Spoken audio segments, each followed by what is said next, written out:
Hello everyone, good morning to all. I hope सब ठीक होंगे। सो देखिए, प्रीवियस क्लास में आपने मेरे साथ क्या पढ़ा था रिलेटेड टू प्रोजेक्टाइल। और प्रोजेक्टाइल में हमने बात की थी कि प्रोजेक्टाइल है क्या, किस तरह से प्रोजेक्टाइल में टू डायमेंशनल मोशन आता है ड्यू टू ग्रेविटी। ठीक है, तो हम वर्टिकल चीज को फेंकते हैं वो हॉरिजॉन्टली कैसे हो जाती है, सॉरी हॉरिजॉन्टली डालते हैं तो वो वर्टिकली कैसे हो जाती है। तो हमने कल जो टॉपिक पढ़ा वो था हॉरिजॉन्टल प्रोजेक्टाइल। हॉरिजॉन्टल प्रोजेक्टाइल से रिलेटेड हम जा रहे हैं आज कुछ न्यूमेरिकल्स करने। सो देखिए, न्यूमेरिकल करने से पहले मैं आपको बता दूं जो फॉर्मूलाज कल हमने ड्राइव किए थे, तो हमने कौन से फॉर्मूलाज ड्राइव किए। हमने ड्राइव किया कि एक्स एक्सिस, ठीक है, हॉरिजॉन्टल के लिए, हॉरिजॉन्टल या एक्स एक्सिस के लिए जो हमने फॉर्मूलाज ड्राइव किए वो क्या थी, हॉरिजॉन्टली फाइनल वेलोसिटी। ठीक है, हॉरिजॉन्टल डायरेक्शन में फाइनल वेलोसिटी क्या बनेगी, Vx is equal to ux plus ax into t, क्योंकि हमें पता है v is equal to क्या होता है u plus at। अगर हॉरिजॉन्टल है तो हमने यहाँ पे x लगा लिया क्योंकि x एक्सिस पे है। सिमिलरली अगर y की डायरेक्शन में जाएंगे तो हमने यहाँ पर y लगा लिया। फिर टोटल डिस्टेंस हमें पता है u plus half at square होता है। हॉरिजॉन्टल था तो हमने x लगा दिया, वर्टिकल पे आएंगे तो हमने y लगा दिया। ठीक है, फिर ये निकल गई हमारे पास रिजल्टेंट वेलोसिटी। रिजल्टेंट मतलब हॉरिजॉन्टल वेलोसिटी, वर्टिकल वेलोसिटी। ऐसे एक हॉरिजॉन्टल ऐसे है, वर्टिकल ऐसे है, लेकिन वो तो ऐसे ट्रेवल कर रही है, तो वो जिस वेलोसिटी के साथ जाके ग्राउंड से हिट करती है, इस वेलोसिटी को हम क्या बोलते हैं, हॉरिजॉन्टल कंपोनेंट का स्क्वायर प्लस वर्टिकल कंपोनेंट का स्क्वायर और इस पूरे का स्क्वायर रूट। ठीक है, तो ये वो वेलोसिटी है जिसके साथ बॉल या कोई भी अदर ऑब्जेक्ट ग्राउंड को हिट करता है। उसके बाद हमने निकाला था क्या, टाइम।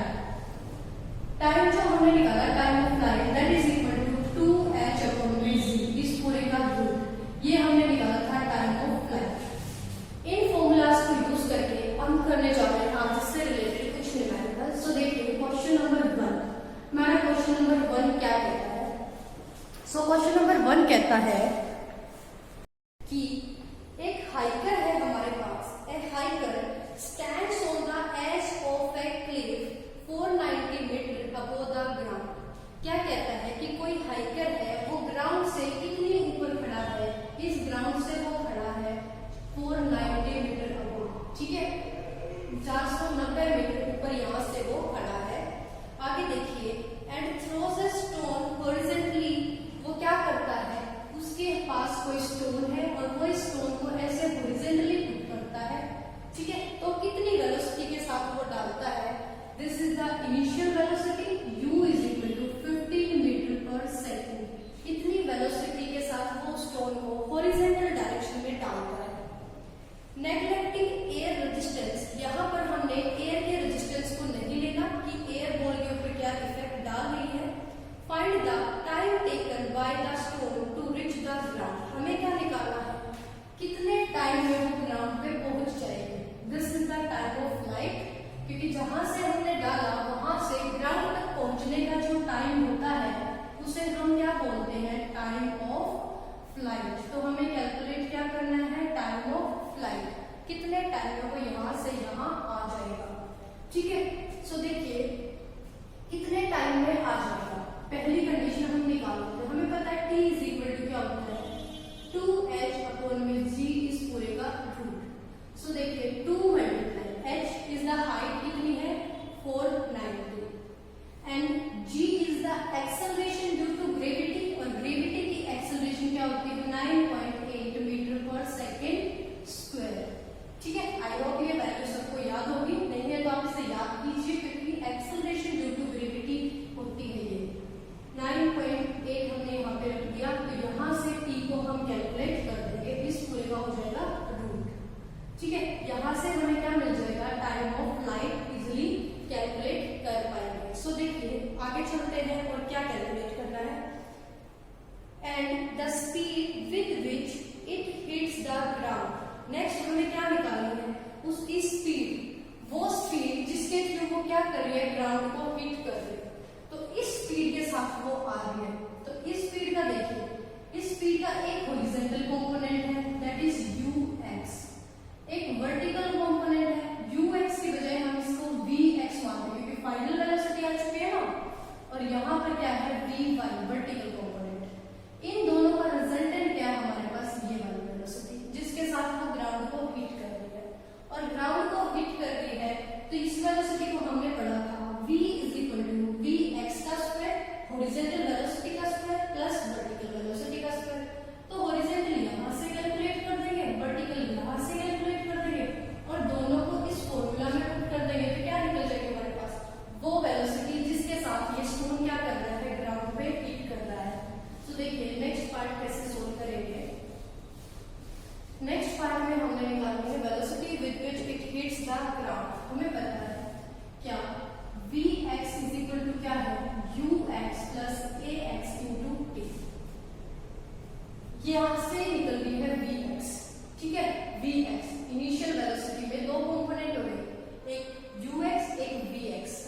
फ्लाइंग हॉरिजॉन्टली, कोई प्लेन है, ठीक है, वो हॉरिजॉन्टली फ्लाई कर रहा है, कितने स्पीड के साथ, 100 मीटर पर सेकेंड के साथ। यहाँ पे कोई प्लेन है, ये ऐसे उड़ रहा है, कितनी स्पीड से, 100 मीटर पर सेकेंड की स्पीड से, ठीक है, at a height of 1000 metre releasing a bomb from it.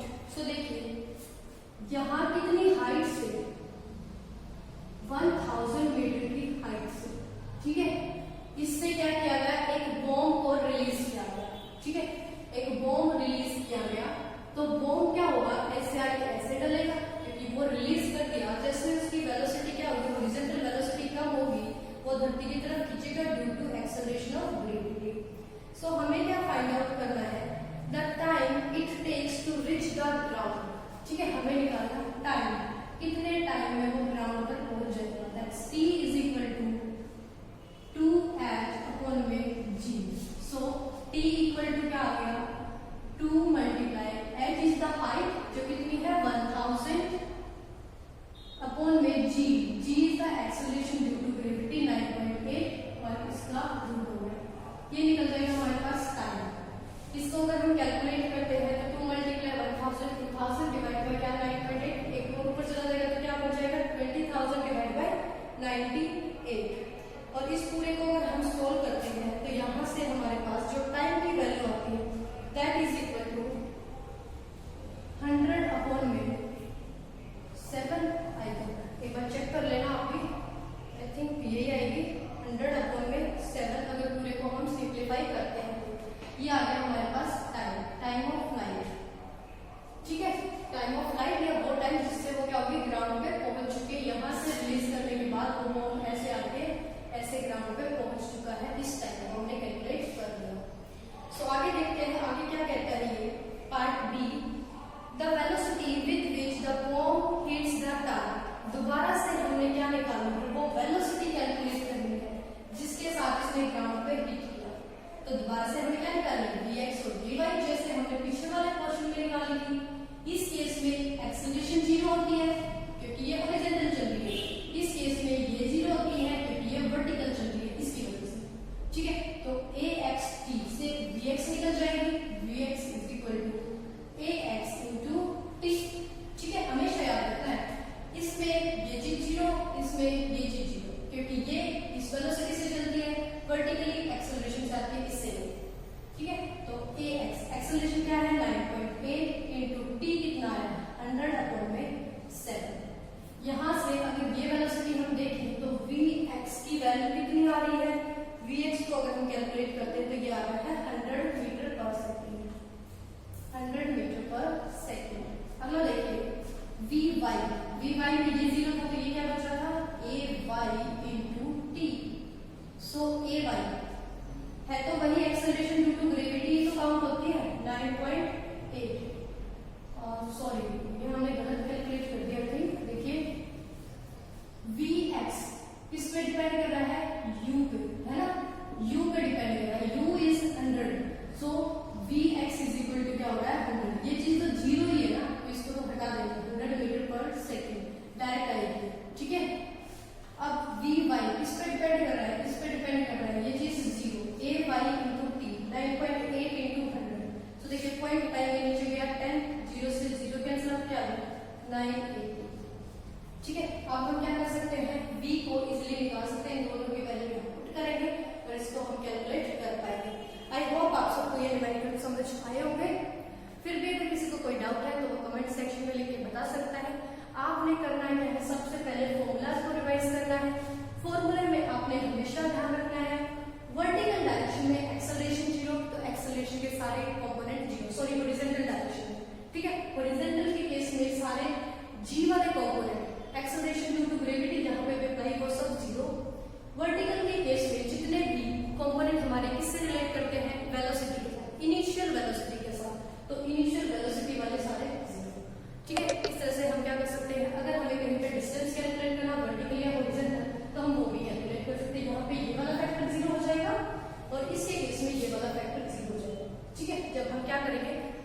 Section में लिख के बता सकते हैं। Thank you for watching this video. चलिए आगे चलते हैं और देखते हैं कि ये जो पाथ या ट्रेजेक्टरी हॉरिजॉन्टल प्रोजेक्टाइल में फॉलो हुई। हॉरिजॉन्टल मतलब जिसको मैंने हॉरिजॉन्टली पुट किया है, ठीक है। मैं तो अर्थ के ग्राउंड के लेवल के साथ ऐसे पुट कर देंगी इसको। ये वर्टिकली किसकी वजह से हो गई? Due to the acceleration of gravity. नीचे थी अर्थ और अर्थ की ग्रेविटी की वजह से ये जो ऐसे जा रही बोल थी ये ऐसे डाउनवर्ड आ गई। इसी को हमने क्या नाम दिया था? Horizontal projectile. सो यहाँ देखते हैं ये इसका पाथ क्या है। सबसे पहले हम इसके पाथ के बारे में बात करें तो पाथ ऑफ प्रोजेक्टाइल, ठीक है। तो पाथ कैसे कैलकुलेट करते हैं? पहली चीज हम देखेंगे हॉरिजॉन्टल कितना चली हो, ठीक है। हॉरिजॉन्टल पाथ निकालेंगे। सो देखिए हॉरिजॉन्टल पाथ के लिए मैंने इसको हॉरिजॉन्टली पुट किया u वेलोसिटी के साथ, ठीक है। हॉरिजॉन्टली मैंने इसको u वेलोसिटी के साथ किया तो इसने टोटल कितना डिस्टेंस ट्रेवल किया? That's s is equal to किसके इक्वल होता है? ut plus half at square, ठीक है। ये होता है। अब देखिए यहाँ पे मैंने इसको ऐसे फेंका, u is the initial velocity. इस इनिशियल u वेलोसिटी के साथ मैं इसको ux मान लेती हूँ। क्यों मान रही हूँ मैं? क्योंकि जब भी हम इस प्रोजेक्टाइल की वो करेंगे, प्रोजेक्शंस निकालेंगे किसी प्लेन पे, तो ये x एक्सिस होती है, ये y एक्सिस होती है। अगर मैं यहाँ से बॉल को फेंक रही हूँ तो दिस इज माय इनिशियल, मैं यहाँ से फेंक रही हूँ, मैंने इसको ऐसे थ्रोन किया है, ठीक है। तो ये x एक्सिस की तरफ जाके और ऐसे वर्टिकली हो रही है, ठीक है।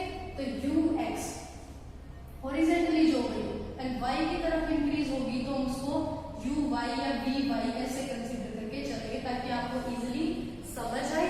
हॉरिजॉन्टल x कंसीडर कर रहे हैं, वर्टिकल वाले को y कंसीडर करेंगे, ठीक है। ux t plus half ax t square, ठीक है। अभी मैंने जो बात की कि जब हम प्रोजेक्टाइल डालते हैं तो हम उसको कुछ वेलोसिटी देते हैं लेकिन एक्सेलरेट नहीं करते। एक्सेलरेट नहीं करते तो ax इज इक्वल टू क्या हो गया हमारा? 0, क्योंकि हम एक्सेलरेट ही नहीं कर रहे तो एक्सेलरेशन कहां से आएगी? तो हॉरिजॉन्टली उसके पास कोई एक्सेलरेशन नहीं होती। अब ax इक्वल टू 0 है तो इस वैल्यू को मैं यहाँ पुट करूंगी। सो ये पूरा फैक्टर क्या हो जाएगा मेरा? 0, ठीक है। ये पूरा फैक्टर जब 0 हो गया तो मेरे पास डिस्टेंस किसके इक्वल बचा? That s is equal to ux into t। और मैं इस डिस्टेंस को s मानने के बजाय किस डायरेक्शन में डिस्टेंस? x एक्सिस की डायरेक्शन में हॉरिजॉन्टल डिस्टेंस मान के इसको मैं x से रिप्रेजेंट कर दूं, ठीक है। So x is equal to ux into t, ठीक है। ये क्या निकल गया हमारे पास? हॉरिजॉन्टल डिस्टेंस निकल गया। अब देखिए हॉरिजॉन्टल डिस्टेंस ये है, तो यहाँ से t की वैल्यू क्या आ जाएगी? t is equal to horizontal distance upon में हॉरिजॉन्टल वेलोसिटी। ये निकल गया हमारे पास t कि कितना टाइम ये इस हॉरिजॉन्टल डिस्टेंस को कवर करने में ले रही है, ठीक है। This is the time to cover the horizontal distance and this is the total horizontal distance. I hope यहाँ तक आपको समझ आया होगा। अब देखिए हॉरिजॉन्टल पाथ हमने निकाल लिया, लेकिन हुआ क्या? धीरे धीरे ये ऐसे जाना शुरू हो गई। क्यों ऐसे जाना शुरू हो गई? क्योंकि ये वर्टिकल क्यों हो गई? Due to the gravity. इस ग्रेविटी की वजह से ये क्या हो गई? ऐसे वर्टिकली डाउनवर्ड आना शुरू हो गई।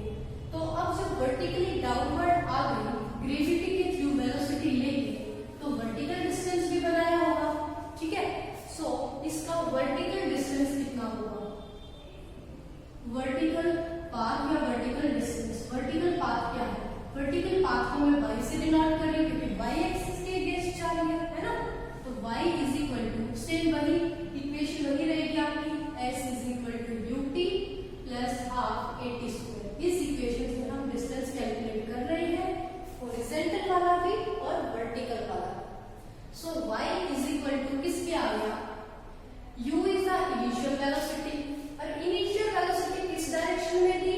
हॉरिजॉन्टल डायरेक्शन में। तो क्या वर्टिकल डायरेक्शन में u है? नहीं है। वर्टिकल डायरेक्शन में acceleration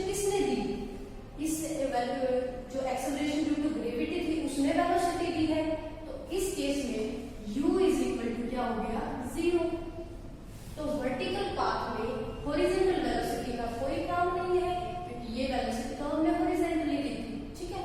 so initial velocity vertical के केस में क्या आ गई, 0। सो यहाँ से अगर ये फैक्टर 0 हो गया तो s is equal to y मान लिया हाफ 80 स्क्वायर बचा, तो a इज द एक्सेलरेशन। लेकिन वर्टिकल एक्सेलरेशन कौन सी लग रही है, ड्यू टू ग्रेविटी, ठीक है। तो वर्टिकली हमने उसको ड्रॉप नहीं किया, वर्टिकली उसको एक्सेलरेशन ने खींचा, धरती से लगी हुई एक्सेलरेशन ने खींचा, वो एक्सेलरेशन थी g। तो a को किससे रिप्लेस कर दूं, g से, so it's become gt square. ये आ गया हमारे पास वर्टिकल डिस्टेंस।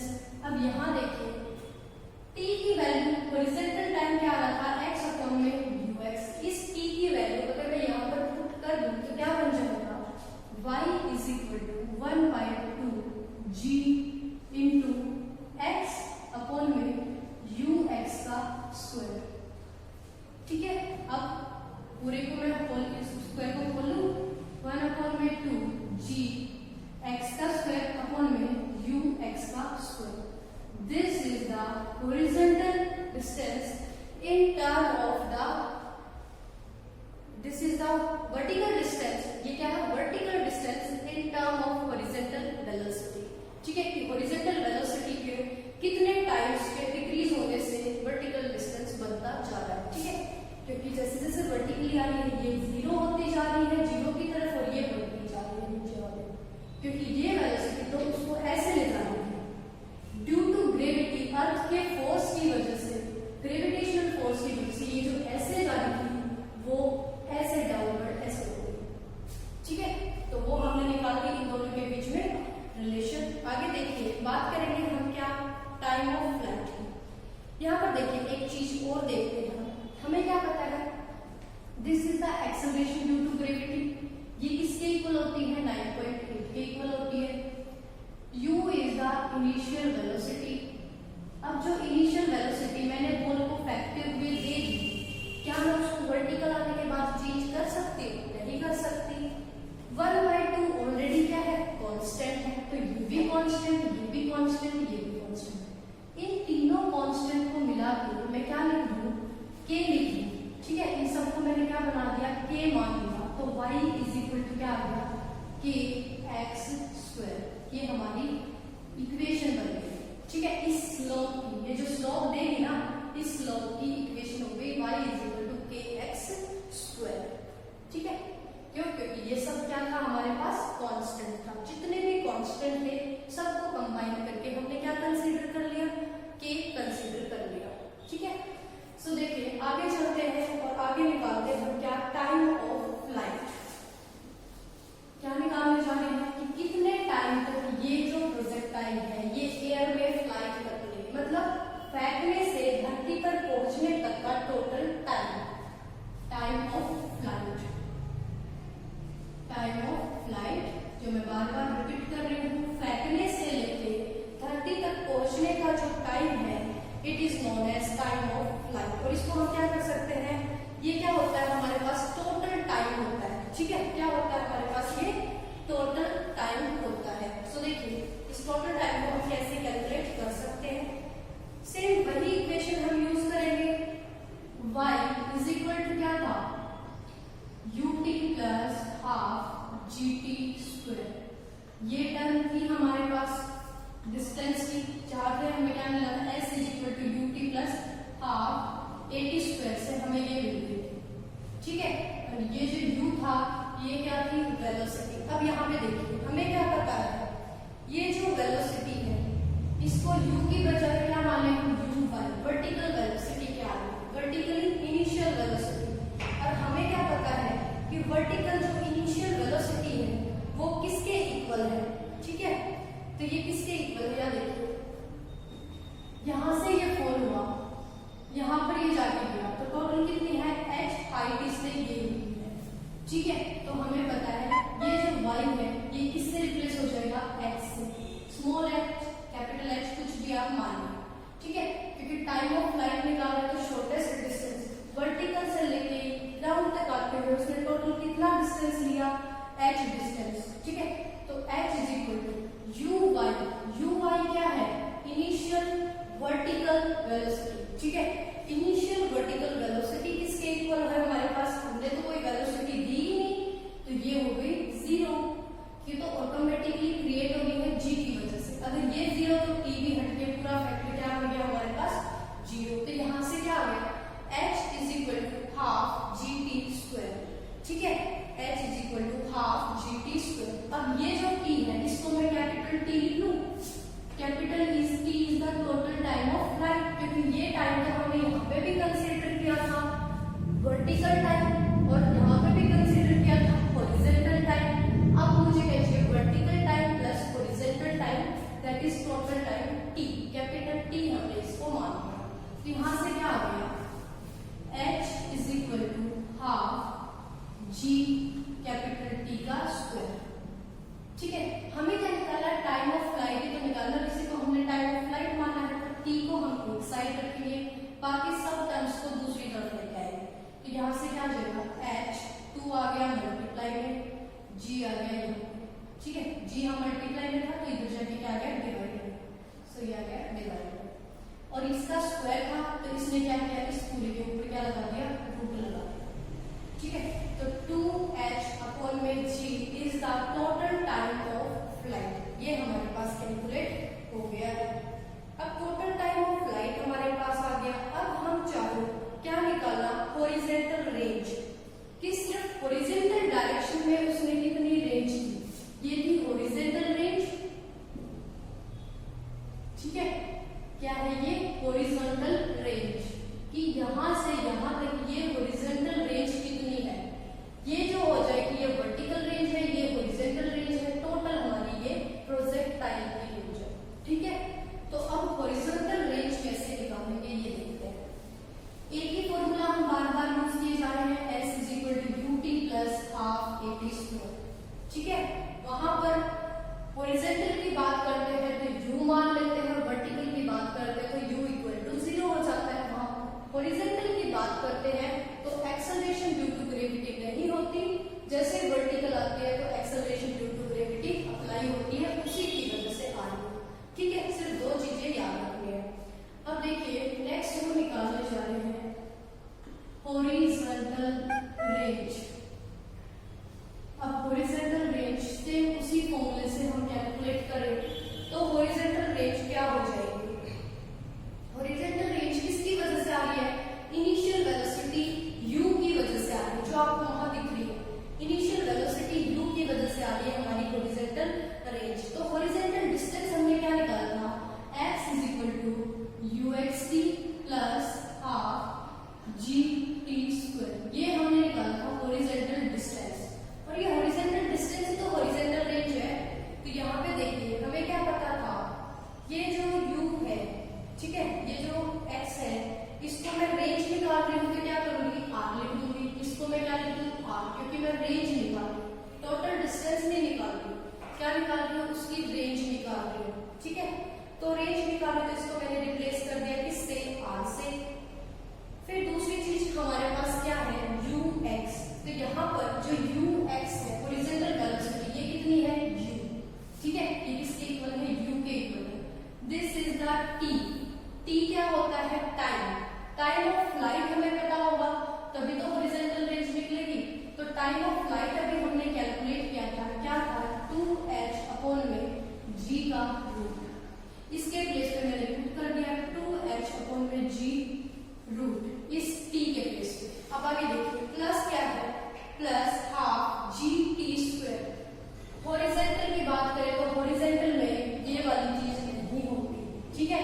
हॉरिजॉन्टली तो इससे जा रही है, इससे नहीं, इससे तो वर्टिकली आ रही है, तो g इक्वल टू क्या हो गया 0। सो ये पूरा फैक्टर क्या बन गया 0 बन गया। सो यहाँ से देखिए r जो निकला वो क्या आ गया u 2h अपॉन में g का रूट, ठीक है। This is the horizontal range of the projectile motion. I think यहाँ तक सबको समझ आ गया होगा। तो देखिए वर्टिकल आप कैसे निकाल सकते हैं, ठीक है। वर्टिकल रेंज आप कैसे निकाल पाओगे, वर्टिकल के लिए आपको क्या करना पड़ेगा, ये देखिए ये है हमारी वर्टिकल, ठीक है, ये ऐसे जा रही है, हॉरिजॉन्टली हमने ऐसे दी थी। हम कंपोनेंट रिजॉल्व करेंगे,